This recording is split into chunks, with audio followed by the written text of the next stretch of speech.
Mais d'abord, l'édito international d'Europe 1. Bonjour Vincent Hervouette. Mais bonjour Dimitri. Vincent, vous revenez ce matin sur les succès diplomatiques qu'enregistre Donald Trump. Oui, Donald Trump déteste la guerre, ça se comprend, depuis 50 ans, l'Amérique les perd. Mais il ne court pas après le prix Nobel de la paix. On ne verra jamais le Donald à Oslo recevant son prix, sa médaille et le chèque.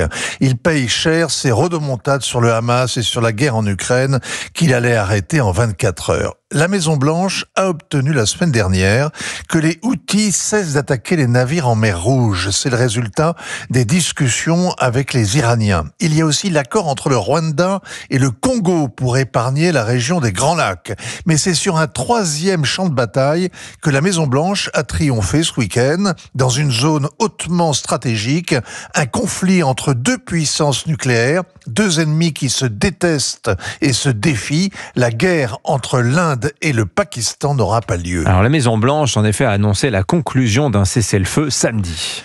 Marco Rubio s'y escrimait depuis 3 jours. Il l'a obtenu après une nuit supplémentaire de pourparlers. Il a félicité illico les deux premiers ministres pour leur sagesse, leur prudence, leur choix de la voie de la paix.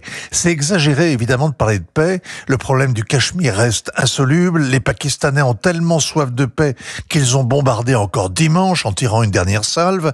Et côté indien, 500 000 soldats vont rester dans la province à traquer les djihadistes que sponsorisent les Pakistanais. Raconté comme ça, avec un conflit qui se termine dans la semaine, on pourrait croire à un incident de frontière, une simple poussée de fièvre entre voisins belliqueux. Mais il paraît qu'une grande bataille a eu lieu au-dessus du Cachemire.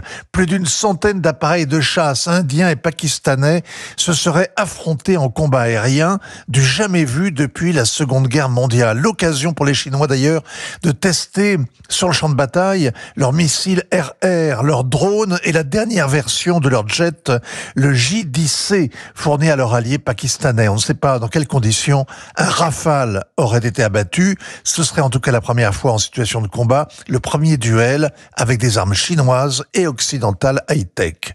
La Chine savoure son succès, l'Asie le médite, et Donald Trump a promis à l'Inde et au Pakistan d'investir dans la sécurité régionale et dans leur économie. L'Amérique est bien de retour dans la zone. Elle se veut le garant de la paix en Asie. Alors l'autre médiation, Vincent, c'est bien sûr l'Ukraine. Oui, Emmanuel Macron a entraîné le Britannique, l'Allemand et le Polonais à Kiev pour exiger du Kremlin un cessez-le-feu immédiat sous peine de nouvelles sanctions. Vladimir Poutine a attendu d'avoir éteint les lampions de la place rouge, rangé ses blindés et raccompagné Xi Jinping et ses invités, qui représentaient quand même la moitié de l'humanité, pour faire une contre-proposition, la reprise des négociations sans condition jeudi à Istanbul, la même où l'Ukraine les avait abandonnés il y a 3 ans.